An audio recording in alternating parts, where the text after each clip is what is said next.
Chat Man Friday, a podcast for Maine in North and West Melbourne. Chatman Friday. Chatman Friday. Welcome to Chatman Friday. This is again me, Syed, with Usman, again with another fresh episode of Chatman Friday this Friday. Hello everyone. Today we are with Danilo.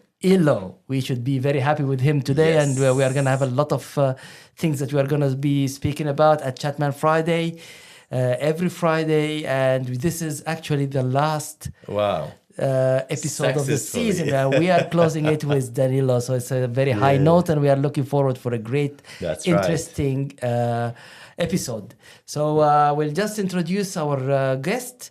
So today we have Danilo Diaz, and he is a very important community member who is helping a lot of men and community members here in North and West Melbourne. He is leading a very interesting program that we'll be speaking about, which is the street soccer program. And he's also the community lead at Moonee Valley Legal Services. Yeah. So we are really happy to have Danilo. A lot of things to speak about. I'm a soccer fan. I was playing soccer when I was young. And now this episode is playing a lot into my heart. Yes, very welcome, Danilo. Thank you. Thank you for having me. Yeah, so Danilo, the Very floor is happy. yours. Tell us a little bit about yourself. Who's Danilo? Thank you for welcoming me to Chatman Friday. It sounds like a very great set of episodes that you had before, and thank you for having me again. A little bit about myself. I don't know. What would you like to know? I'm Ilo, or Danilo, as people call me. I work. I have two jobs here in North and West Melbourne. I work at it's called the Big Issue Community Street Soccer Program, and so this is a soccer program that we run for everybody. But I've been there for 10 years, running it since 2015. Wow. And we bring people together and we play soccer. It sounds very simple, very easy, but it's actually it's very fun. But Yes. there's lots of things that are happening. I know. But yeah, it's Danilo- very interesting. But we need to speak first about the background. Yes, We need to know a little bit of Danilo, Ilo. A lot of Okay. yeah. So tell us about your background Yeah, so I was born in Chile. in Chile. Yes. Wow. Yes, I was born in Chile, and we came over in 1988. Okay. And so I've been here for a very, very long time. I grew up in Fitzroy, Fitzroy. Wow. Okay. And, Still, that's very far from place. here. not far from here, in the high rise, in the Housing Commission flats, in what we call in the flats. Yeah. And so I had a very normal migrant life, living in the public housing.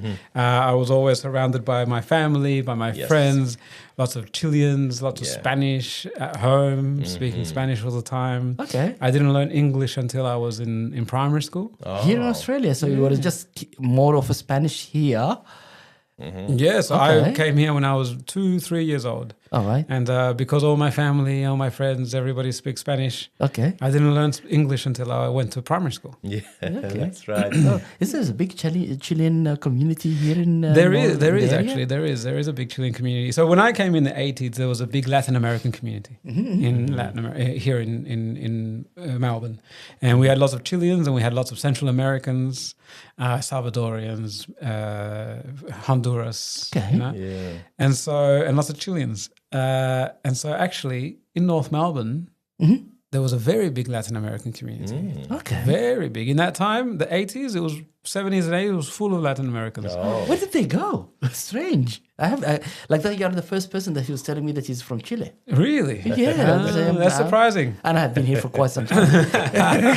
No, we are around. So technically I'm first generation, but there's up to, I would reckon 2 or 3 generations now of Chilean community Okay, here. that's interesting. Yeah, I mean, there's always new people coming, right? Yes, So yes. we are, we came here in the 70s. So in Latin America, there was lots of war, civil war, a lot of dictatorships in the 70s. And so many people ran away from Latin America. Oh, that's interesting. And Australia was one of those countries that were accepting lots of refugees from these countries. Yeah. And so the North Melbourne flats was full of Chilean and Latin American community. There's still quite a few people left, Okay. but many in that time. In fact, My father was playing when we arrived. He's a soccer player. Oh, really? And when he arrived, when he arrived, knew now why you're doing that. when he arrived, we went to North Melbourne. North Melbourne Community Centre was the centre of the Chilean club, the Chilean soccer club. Wow! And so we would go every weekend. I would watch him play. He would play training. So North Melbourne Community Centre was very important in our life. Wow, that's very interesting. Danilo, tell us, you look very energetic and very fresh. Did you get it from sports? Yeah. Or maybe because he's Chilean, you know, the Latin American people usually they are full of passion and energy. So you can feel also that. I played a lot of sport. So I played a lot of sport when I was growing up. I played lots of soccer, football, we call it. I played a lot of tennis actually. I was a tennis player. So after I lived in Fitzroy, actually in Fitzroy, the first time I ever picked up a tennis racket was in Fitzroy. I was a little boy, and my dad, who every Saturday he would take me to play soccer. Every Saturday I had to go play soccer. I was 6 years old, 5 years old, 6 years old, go play soccer. And I said, Dad, I don't want to play soccer anymore. It's too early. It's cold.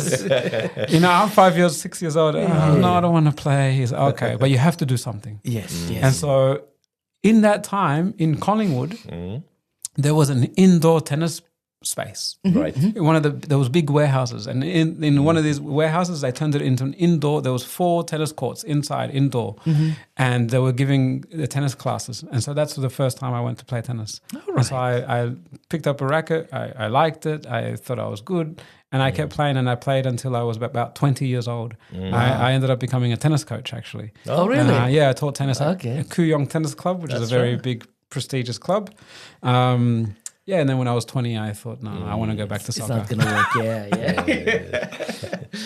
Yeah, that's very interesting, actually.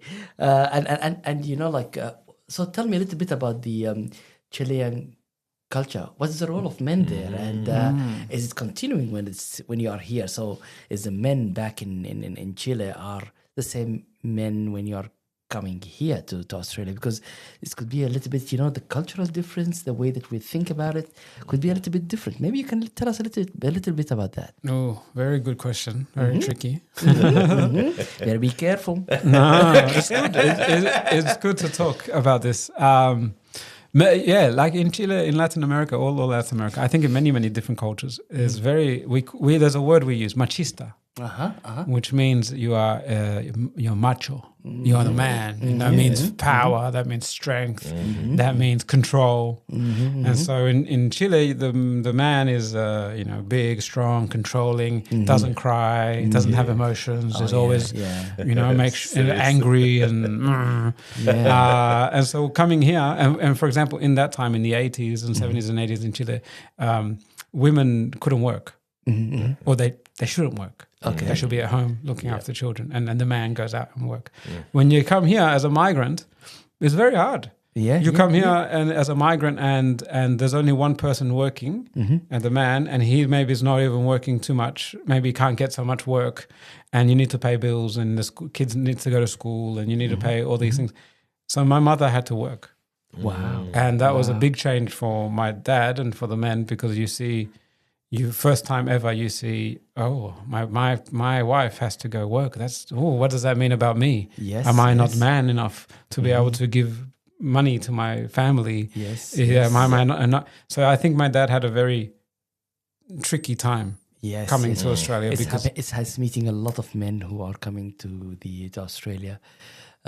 You don't know, you start to be confused about your role in the family. So because equality and also equal rights. So sometimes, well, it's actually like you are the center of the family. And you are the food like you're the provider of everything. And then all of a sudden, no, you're not.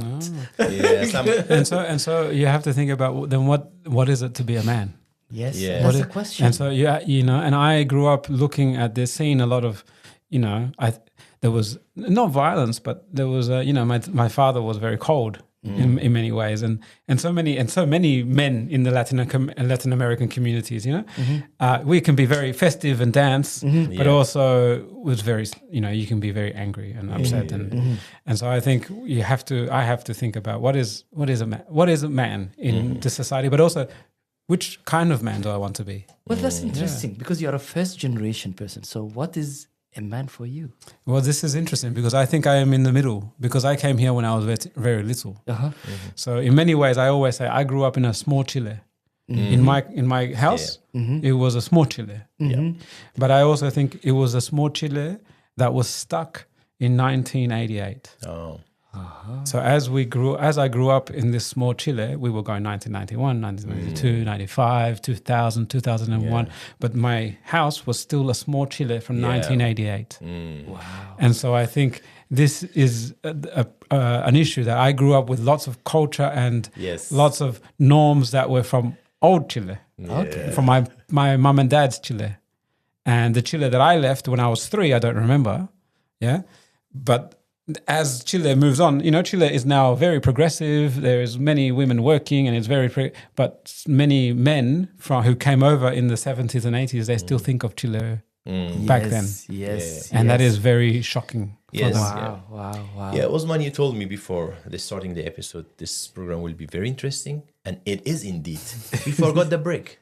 Oh, well, we should have. Let's go for a break. But break long time ago. You really break a long time ago. I actually still want to ask a lot of questions. Me too. Well, let's have a short break, then we come back. Thank you very much. Let's have a short break. Yeah.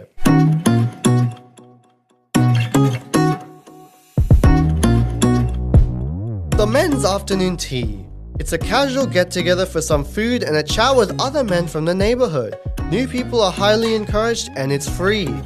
It happens fortnightly Thursdays, 2:30 to 4 p.m. at 58 L Street, North Melbourne.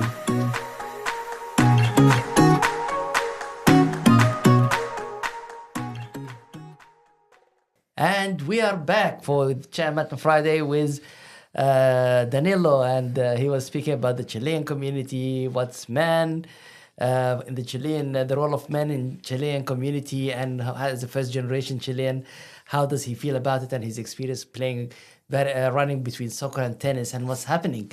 So now let's tell us about, before we leave the Chilean culture and talking about it, what are the things that you have taken from the Chilean culture and you're still holding it with you while you are a man who's now responsible for, maybe, are you married or? Yeah, I've got 2 children. Oh, so now what are the things that you're holding with you and you're going to pass it to your children from the Chilean culture? A good question. I think I carry lots of things. I try to keep the good and leave the not so good. Okay. Which is tricky. But community. Wow. Okay. Community is very important in my culture. Okay. I think in many cultures, every culture, communities. But the way that community comes together is very important. And so food, celebration. Okay. In the evenings, especially after work, coming together, eating. So many cultures have this. But I think I carry that very closely to me. To make sure that we are, I wasn't very big, for example, National Day. Right? Maybe it's Afghanistan National Day or Eritrea National Day and the Chilean National Day. And when I was a little boy, I didn't like this. I felt wrong, nationalistic, or even Australia Day, right? Like celebrating feels a little bit funny, right? It's not, But as I grow up, it's not about the day; it's about what it means, and it means coming together. Of course. So for my children, I want them to come together and remember the parties and the music and the dancing and the food and the laughing. Like this is the thing. I think every family, no? Wow. But there is something special about making any gathering into a party. Oh, that's interesting. Yeah. If you are speaking about gatherings and celebration, maybe you need to tell us, recommend for us some events or festivals that we should, or would you advise all of the residents of North and West Melbourne to attend? that will tell people about the Chilean Yes. and the Latin American community. Look, yeah, I mean, I think there's many. We were much more party when we were younger. This community. Okay. now as the young people, as they grow up, they become a little bit more Australian and they don't get together so much. But back in the day, in the 90s, we used to hire a whole park. And we used to put very big tents, and we used to have 3-4 day party. Oh, Ooh, so Where beautiful. is that now? Where is that now? Come on. So now there is a special day, the 18th of September. The many Latin communities come together, but it's mostly celebrated in Dandenong. So it's a little bit far. Yeah, we used to be here. Like I said, we used to do it in North Melbourne Community Centre. This is where we used to gather. There is still community there, but they've gone. Many get pushed out, and so many live in the west, and many lived in the southeast. So 18th of September in Dandenong, there's a nice big party there. We'll wait for the Good next food, year. good dancing, good music, but it's a little bit far. Send us some invite, and then maybe someone is ready to go to the Always whole way. welcome. Always welcome. Yeah. Now we will go to the street soccer. Yes, thing. that's very, very good. And I love soccer. And I watch soccer. I had a favorite team before. I was supporting Barcelona. Not now. Everything has changed, Some players left, Messi. So yeah, but I love any team that plays very nice. So yeah, I like that. different. Yeah. I like that. That's me too. I like.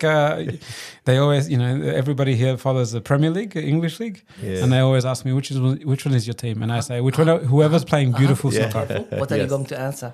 What's your favorite team in the Premier League? Be careful. Tell us. Be careful. It's whoever's playing beautiful soccer. No. Mention a team. Mention a team. No, look, this is real true. For real. No, in reality, I don't follow any team. Okay. I follow every season. It's changed. Yeah. Because I'm looking. I follow like players. I follow coaches. I like football that is played nice and good and beautiful. So every season it changes. Yeah. I remember, in the 90s when I was young and playing soccer, I was watching the World Cup and the Copa America. Yeah. And the Chilean team, they had great two players. Wow. Marcelo Salas and Ivan Zamorano. They had very long hair and they were playing like twins. Everyone is passing the ball and you just don't know what the two are going to do. Yeah. And they played great games in the 1994, 1998 World Cups. They were so good. The long hair, it gives another feeling when dribbling, And one of them was wearing number Danilo 9. has also long hair. I'm sure. Messi was better when he had long hair. No? Yes. One of them was wearing 9 and the other one was wearing 11, right? Yeah, and they were so good. My God. But look, the soccer's been very core to me. I've always gone to like I said, my father played lots of soccer. I would have to travel all over Victoria to watch him play soccer. And then I grew up playing soccer. I moved to tennis afterwards, but then I came back to soccer. And this is how I came to the street soccer program. So is it soccer or football it's for you? It's football for me, but everybody, when I say football, everybody thinks footy. So I've said soccer. Just before street soccer, we should have another break because we were late for the first break. Oh, no, come on. I'm the man of break every time in the episode. You like breaks, that's interesting. Yeah, all right. We'll come back soon. Yeah. This is North and West Melbourne Neighbourhood Centre, and we host programs and activities for locals. Visit us at nwmnc.org.au or call us at 9328 1126, or even better, come in person at 58 Errol Street, North Melbourne.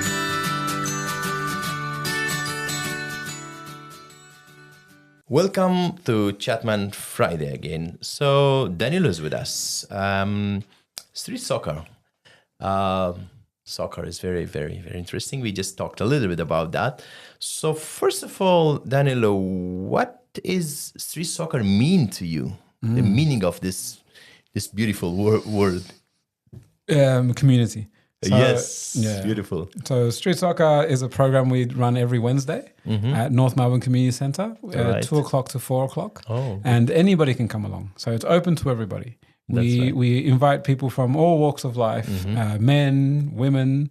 The only limitation we have is that you have to be over 16. That's the only one. So it's mostly for adults. Right. But it's a beautiful program. So I've been there for 10 years. I started at that program in 2015. This program's been running for before my time. Okay, so it was a long time ago? Yes, it started quite a long time ago. So you are the coach, right? I'm the trainer. coach, yeah. Any registration process online or No, something? nothing, Just nothing, they come and you join? You just come. And you organize the team on the same day? We organize everything. On the same. All you have to do is bring shoes. Sure. Osman. So what's the idea behind it? What's the idea behind the thing, and who started it? So all right, I'll tell you a little story. In 2000, I think it was, maybe I get the date wrong, but 2006, Melbourne held something called the Homeless World Cup. Now, the Homeless World Cup is where many different countries in the world, they bring teams together who play soccer, football, from different countries, and who people are going through a rough time. Wow, that's a brilliant idea. They create a team and they send them all to one country. And that country hosts what's called the Homeless World Cup. And in 2006, Melbourne put in a bid. They asked to host the Homeless World Cup, and they did. And Federation Square was turned into a soccer pitch. Wow. Wow. So it's a smaller pitch, 5v5. And those teams all came over, Afghanistan's team, many teams from Africa, Asia, Latin America, Europe. They all came in and played. I think that year, Mexico won. Okay. But from there, the big issue was able to get some funding from the government to run the program. And the program it's about bringing people who are having a hard time, bringing them together and creating a community together. So I always say to the guys, I like whatever's happening outside. So it's every week for 2 hours, yeah? Okay. And I said to them, in these 2 hours, my job is to make you feel better. Yeah. When you come in, I want you to leave even better than the way you came in. And if I don't do that, it means I didn't do a good job. Wow. So it's not about being competitive, aggressive, winning, all those things that many other sports teams. No. It's about being fun, having fun. This is the main point. Yeah, this is very good. And fair play. Yes. Are you having fun? And I say to some people, maybe you look like a good soccer player. Maybe you're a striker. Yeah, you're scoring many goals, and you come in and you want to score many goals. And I say to you, Saeed, I know you can score goals, but can you make Osman score goals? Yes. Can you make the ball? See? So now your goal, the goal for today is for you to make Osman look like the best player ever. That's very good. And so we are looking for different. I say to them, you have different goals. One goal is to put the ball in the net, but the other goals are the things that support someone else. Exactly. That's beautiful. So it's about creating community. Very beautiful. Yeah. Wow. Maybe you can tell us about some of the success stories of the program, the street soccer program that you have been running through the past 10 years. Yeah. Like some of the outcomes or some people who have their life changed somehow because of this program. We have so many. Look, I can tell you quickly. We have someone, for example, we have one man who comes every week. Every week he comes from Springvale. He catches the train, doesn't drive. He catches the train. Takes him an hour, sometimes an hour and a half. Comes, plays North Melbourne, and then leaves. Goes back. It's about 2 hours, 3 hour commute for him to come and go. Yeah. He comes every week, and when he started, he didn't know how to kick a ball. He didn't know how to kick a ball. Never kicked a ball before in his life. Never played soccer. Yeah. He's 50 years old. 50. Wow. I was about to ask his age. He's 50 years old. Yeah, and he had never kicked the ball. Now he comes every week from Springvale, and he's one of our best players. Wow. He runs. And I say best, he's not scoring goals every week, but he tries hard. He runs, he's sweating, he's involved, he's having fun, laughing. He's an inspiration. I think it means a lot for this guy. It means a lot for many people. It means a lot for me, for him to come along. And another quick story is that so this program runs across Australia. And one of the very special things I got to do is that for 8 years, I used to run this program, street soccer, in prison. Okay. I used to go into prison every Wednesday morning, and I used to run it with people who were incarcerated, people who had made it. I say to them, they probably made the biggest mistake of their life. I would play soccer with them 2 hours.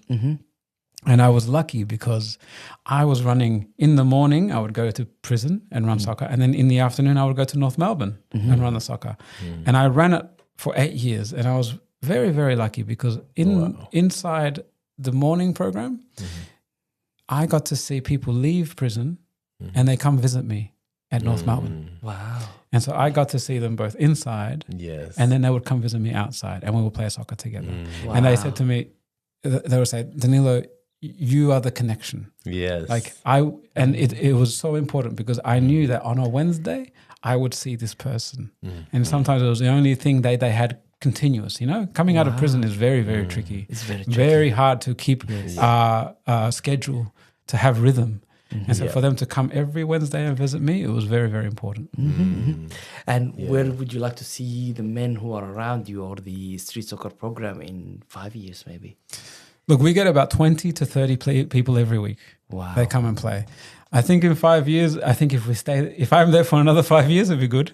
Come on, you want to leave? Well, everyone here got used to you. Don't do this. But in 5 years, look, I think if we stay 20 to 30 people, I think it's good. If we get up to 40 people, even better. But I just want to make sure that we stay the same. We've been running 10 years. I've been there 10 years, and I always say, like, when you leave, you got to have a smile on your face. Yes. And I just want to make sure that we keep that. Simple. That's important. Yeah. And I think that's a great message. That's why, I think for all those who are listening, especially the men who are living in North and West Melbourne, try maybe to pass by the street soccer program. It's a great program. Yeah. And as Danilo has said, you will be leaving with a smile. Yeah. So let's repeat. It's, if I'm right, Wednesdays, 2:00 in North and West Melbourne Community Centre. North Melbourne Community Centre. North Melbourne Community Centre on Buncle Street. Yes. Yeah, that's right. So maybe I will be one of the new please. We will come really together and we'll play 1-to-1. Yeah, and I will see you. You will be tested. We are playing every week 1-to-1 here in podcast.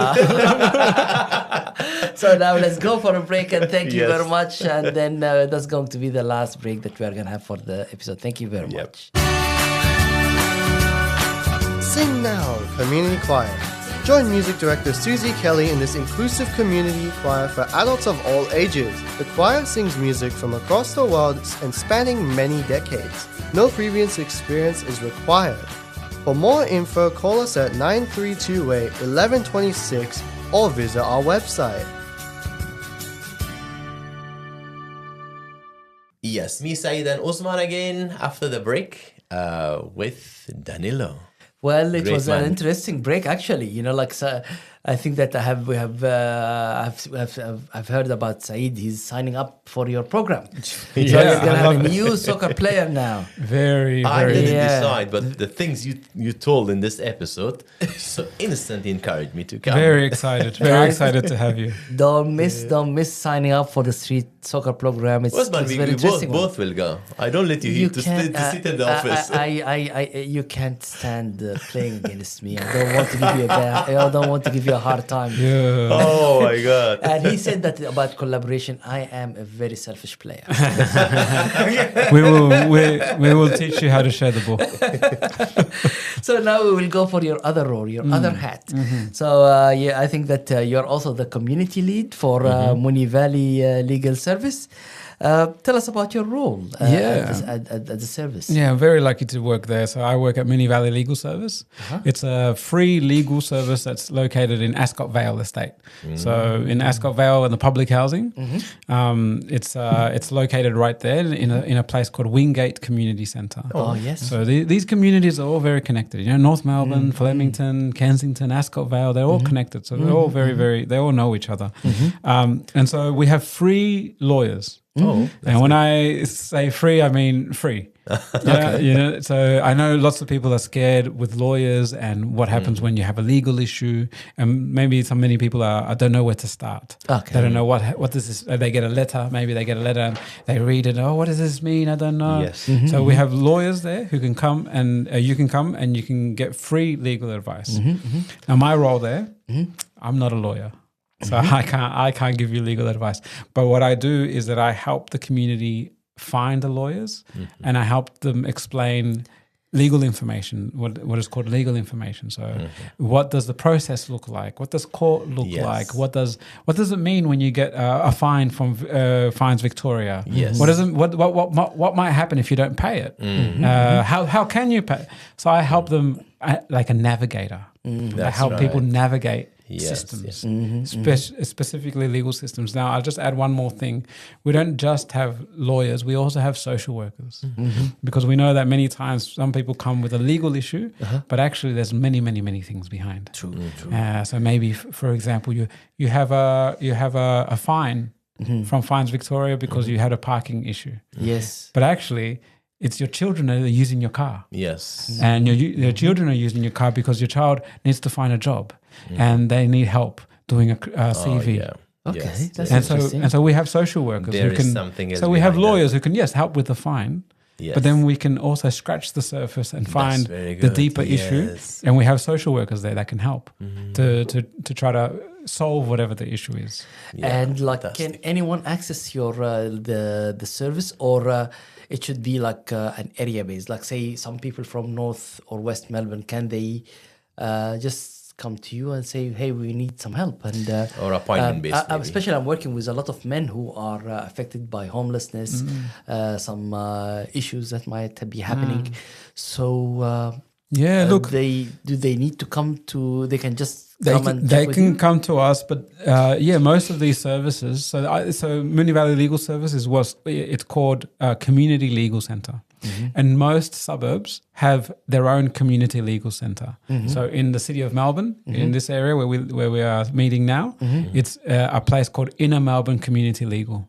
They're actually just here on Queensberry Street. Oh, really? Yeah, I used to work there. Okay. And so they're just here, and they also have free lawyers, and they also help you with all those sorts of issues. So any man who lives in North or West Melbourne who has a legal issue, maybe they're sleeping homeless, and the police are telling them to move, and now they have to go to court. Yes. Or yes. if they got a fine, or they actually have a house, but maybe they want someone to come and fix the house, and no one's coming to fix the house. That's true. There's a lot of people who are telling me like that. I know that one of my my people that I'm working with, one of the men, he said that they offered him a house and he can't take it because it was the window was broken, and he said, I cannot join, so they left him to live on the streets. Wow. And I didn't know how to help him. I would say he needs to go and see Inner Melbourne Community Legal if he lives here. So yes, it is community based. It is location based. So if you are in the city of Moonee Valley, Flemington, Ascot Vale, Essendon, Niddrie, anywhere in the city of Moonee Valley, then you can come to me. And I can help you out, help you find a lawyer. If you are in the city of Melbourne, so North Melbourne, Kensington, West Melbourne, any of these areas, you need to go to Inner Melbourne Community Legal. I can still help you get there. Like I said, I'm a navigator, so I can help you steer you in the right way. Okay. But and we'll find you where you need to go. That's very important. At least for me, I would know that who should I call if if anyone comes and tell me, I don't know, I'm lost legally and I don't know where to find, and I'm sleeping homeless because actually I cannot, I have no one to speak to, and I don't know what's my rights actually. Yeah, that's right. So that's And a good most thing of the to tell people, them. I think they get stressed once they get the letter of so fine much. or some legal letters. So they're stressed, they don't know what to do. Yeah. Some of them, they're doing something maybe wrong, but there is a way. Something There's to always go a way. there. Yeah, there's always a Yeah. way. And I said to them, look, I may not be able to solve your problem, but I can try to help you find somebody who can. Of course. So we're trying to find the best way to help people solve their issues. That's right. Yeah. All right. yeah, So beautiful. who's can you tell us some success stories about someone that you really helped and this really helped them with in your role? Oh, there's so many people. But look, what I can tell you is a quick story. So the other role that I have in Moonee Valley Legal Services is that I'm privileged to work with what we call a bicultural worker team. Now, bicultural workers are people who speak and have cultural expertise in another culture. Okay. Or many cultures, maybe even. Do you have many of them there? I have 3. Okay. One of them speaks 6 languages. The two others speak another language other than English, two different languages. So we have about 7, 8, 9 languages that we can speak in the team. Wow. And so this team was amazing. So they come together and we help many people in language. So a bicultural worker may say, oh, hello, how are you? Oh, salam alaikum. Or maybe they start speaking in Oromo or Tigrinya or maybe Harari. How many languages you speak? No, I only speak two. Spanish and English. But they're very good. So they can also navigate. They do similar to us. But the quick story I'll tell you is that you may know or may not know that these lovely high-rise towers, the flats, they're going to be demolished. Yes. And North Melbourne will have one and Flemington will have 2 coming down soon. And the government was doing a big inquiry. They were asking questions. What do people think about this? And so the bicultural workers and I, we said, there are so many people who need to talk about this issue, but maybe they don't know English. Yeah, maybe they don't have, or maybe they don't have an email address because it's all online. So what we did is that we went out and we interviewed people just like this, like a podcast maybe. Right. We interviewed them in language, in Oromo, in Arabic, in Amharic, and we brought it all together and we made a report and we gave it to the government and we said, this is the voice of the people that will not be able to That hear was before. very much needed because, you know, there A was a lot lot of of people, people. A lot of people are lost in translation. They don't know what to say. Yeah. Yeah. Or maybe they know exactly how to say, but not in English. Yes, you're You right. know? Or maybe they have good English and they can say it, but they feel more comfortable speaking in their own language. Huh? Yes, of course. Osman, I don't want to finish. What do you think? But the time is up. We have to keep Danilo, but actually, you know, this is going to be the last episode of this season. So this season we are finishing, and this is going to be the last one, and we are finishing it in a very high note with Danilo. I think that everyone's going to be excited for the next season. And this is the longest episode. Oh, really? Yes. That's beautiful. I think that's very beautiful. The best and the longest and most one. interesting. We're going to be back, you know, like in the second season on the 6th of February, 2026, Friday. Wait at 10 in the morning. You will hear the first episode of Chatman Friday. Yes. But by now, we are finishing with Danilo. Thank you very much, Danilo, for being our guest for the last episode of season 1 of Chatman Friday. Thank you very much. We're very happy to have you here. Thank you so much. Thank you, Danilo. Thanks a lot. So we will be back in another season, another new episode, after some a gap. We'll take some time rest. I think that we have done a lot of episodes, 15 episodes. Yes. So maybe now let's take some break and some break and some rest. And then we will We'll get ready with some new guests for and the very next season. strong guests. Yeah, I think so. Yeah, that's right. Thank you very much. Thank you again. See you next season. Yes. Yeah. Chat Man Friday. A podcast for Maine in North and West Melbourne.